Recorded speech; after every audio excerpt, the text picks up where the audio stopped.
Hello everyone, and welcome back to my channel. This is Sanjay Allen, your teacher companion. Today we're going to discuss having a parent-teacher conference, or the preparation for parent-teacher conferences. Now, we all think that that's something very simple, but it's not so simple if you are a professional teacher and you want to come across as a professional. There are some things that you should be doing to make sure that these conferences go very smoothly, because you don't want them to turn into a complaint. So, if you are ready and prepared, I hope you have your pen and paper so that you can take notes. Some of these things you will know, and some of these things you will say, why didn't I think of that?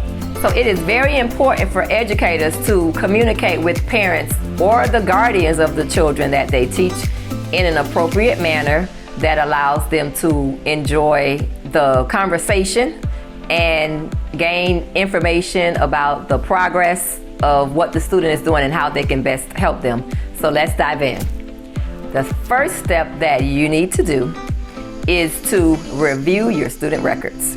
You want to gather everything that you can, their student work or any notes or whatever you need to assist you in getting your point across. So if you're calling the conference because the child has a problem with the grades, they're doing well on quizzes, they're doing the homework, but the tests are not showing that they're learning. So maybe they need help. You want to show the parent or the guardian what type of help they need. So you want to get these things together.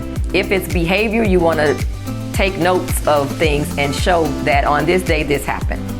So before the conference, it's very crucial that these things are readily available to you. If you need to print them out or get them from the computer or some other place that stores all of the data, depending on what school you are at or what district you're working for, these things may be already gathered for you. Just need to go in, hit a button for whatever student it is that you need. So you want to have the data to show the parent. You don't want to just go in saying, Johnny's not doing well, because they already kind of gathered that much of the information, but they need to know not doing well how and with what, because everyone thinks that teaching is so easy. It's not even like what it was when they were sitting in the student seat. So you need to show them and refresh their memory as to how things are not gelling, because you want it to make sense to you, the student, and the parent. You also want to have some type of logs to create a documentation to show that you're kind of staying on top of what's happening with the students and the steps that you may be taking to assist the students. Another thing you can do is prepare your talking points. If the conversation is going to be a little cumbersome, you want to kind of select your words.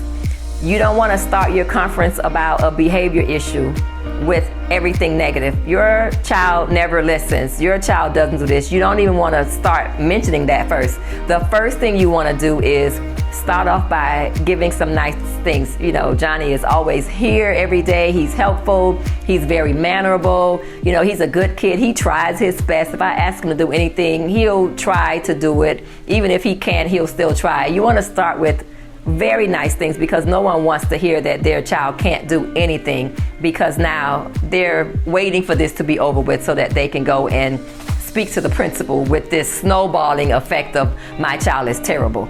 You want to give them some type of support first and then talk about what the problem is. You want to address the problem with a voice of concern, a little bit of compassion.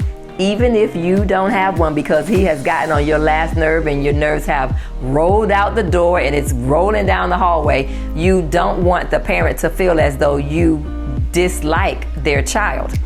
You want them to hear, I'm here to help in a teacher's capacity, and I need your assistance to do what I can't do in the classroom. Most parents will be more than overjoyed to assist you, because they heard that someone cares for their child. When the parent comes in, or prior to the parent coming in, you can put yourself in their shoes and look at it from their perspective.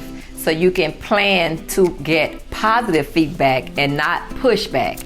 You want to act as though if this was my child and I went into my child's classroom, how would I want that teacher to assist me? So if you looked at it that way, you would come up with some questions that you would ask that would only solicit a empathetic response. You don't want the parent to be fidgety. You don't want them to be a little standoffish. You want them to come in with an understanding that we're here to help the child succeed in whatever capacity that is, whatever they're lacking. You want to help, and you want to help the parent at home as well, because most of the times they will turn to you as though you're some kind of kid whisperer.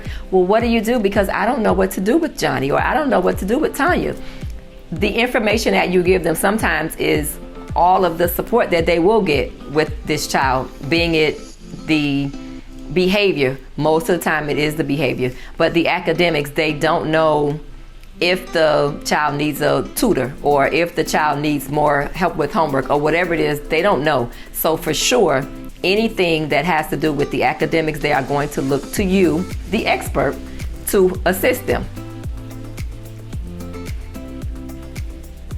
Allowing the parent to have a moment to give feedback is going to be a great way to reinforce anything that you suggest. It's going to help you, it's going to help the student, and you may or may not have to have any more conferences with this particular parent, at least not about this particular thing, if you guys are pretty much rolling out the same program at home as well as in school. The child will then align to whatever is being stated, whether it's at home or at school. Just make sure that you keep it professional and respectful, and they will most likely keep it that way. If you see it already going negatively, where no matter what you say, the parent is not going to be respectful, then make sure that you pause the meeting and you go and get a colleague, or you come up with whatever you need to come up with to end the conference. And if you must have the conference continue, have it with the principal and advise them on why you're having it there, so that it does not get out of control. The next thing you want to do is be prepared for the strategies and the challenges that you're going to give the parent. You may need to write it down or refer them to particular websites. Have that material already prepared for you. You also want to give your conferences a time limit. Most parents, they will come in, and if they hear that you are concerned and it's also a pain point for them, that is an opportunity to vent. Unfortunately, we're not counselors, and we do have children to attend to. We do have a schedule to keep, and you want to stick to it. So you want to let them know the conference will go for 15 minutes. When you invite them, have a timer. So you don't want to cut them off, but you do want to stop the conference and let them know that you have to go and attend to the other students, but offer your assistance, offer your email. If you have a phone number that you can give them, offer them whatever option they have to make contact with you again, so that they may continue speaking with you and it doesn't sound like you pretty much push them out the door. So if you're also talking about their academics, you want to have that ready. If you have student work samples that definitely pinpoint your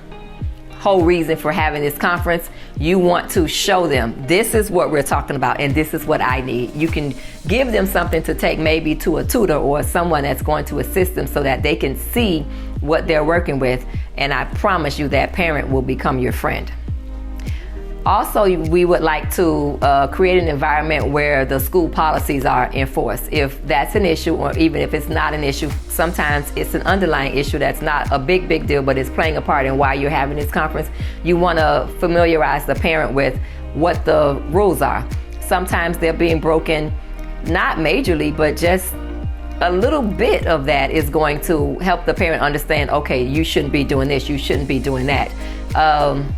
When the parents come in, you want to make the room feel as comfortable as if you were sitting at home talking to them on your couch. If they were a friend of yours, have a special area where you only have conferences. Have seats available for them if they're going to bring someone else, or if there's going to be also the child in the room. Make sure that it's a friendly environment, because if you need to speak to the child, you don't want the student to be withdrawn. You kind of want them to remain the same child that you have when they're in class without their parent.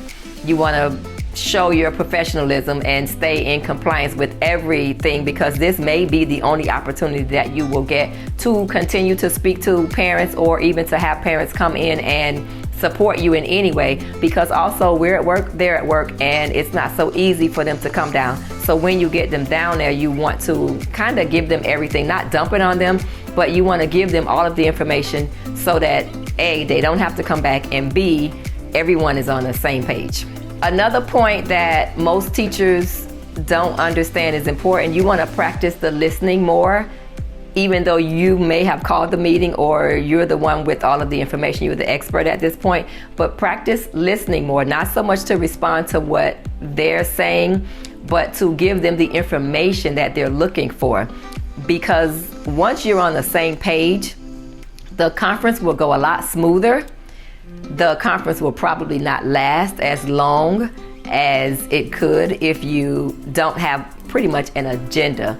Make sure that you are very respectful with what you're saying if those things are not positive. You definitely want to make sure that you are very cautious about the words that you're using. You want to use words like, it seems that this is the problem. It appears that this may be a problem. You don't want to say your child is and your child does not, because it's still their child and they would like to hear something that sounds like you are a compassionate teacher and they can trust their child to be with you for the entire school day without wondering, what is Miss Jones or what is Mr. White going to do to my child when I'm not there? Because again, you do not want your parent conference to turn into a parent-teacher complaint, because they will leave your room and go directly to the principal and say, I want my child out of that person's class. And everything they say from that point will be believed as the truth.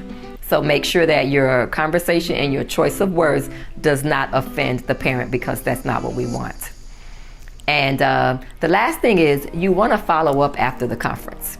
I like to keep a log that says that the parents met with me and what we talked about, and then I like to send home just basically a debriefing of what we talked about and whatever the solutions were to the problems that we've had, even if it's just something simple as the kid will go to bed earlier. You want to put it in writing to remind the parent that this is what we agreed on. And at the end of the year, you want to have something to show that I do communicate with parents. This is how I communicate with them. And at this point, everything, when your principal comes in to do your evaluation, and this is getting off topic a little bit, and we will discuss evaluations in another video, but this is something that you can do prior to the evaluation and after. The parent will not be there to say what you did, but your documentation will. So this is going to help you, because your principal will not see these things, so now you can inform them that they happen. So if you are preparing for a parent-teacher conference, you want to remember to be prepared by getting ready prior to. You don't want to run into school at 8 o'clock in the morning and your parent-teacher conference is at 8 o'clock in the morning. If you're going to do that, please be prepared the day before. Okay, so those are all the tips that I have for you today. If you like this video, hit the subscribe button, leave a comment, and don't forget to like this video. I'll see you in the next video. Bye-bye.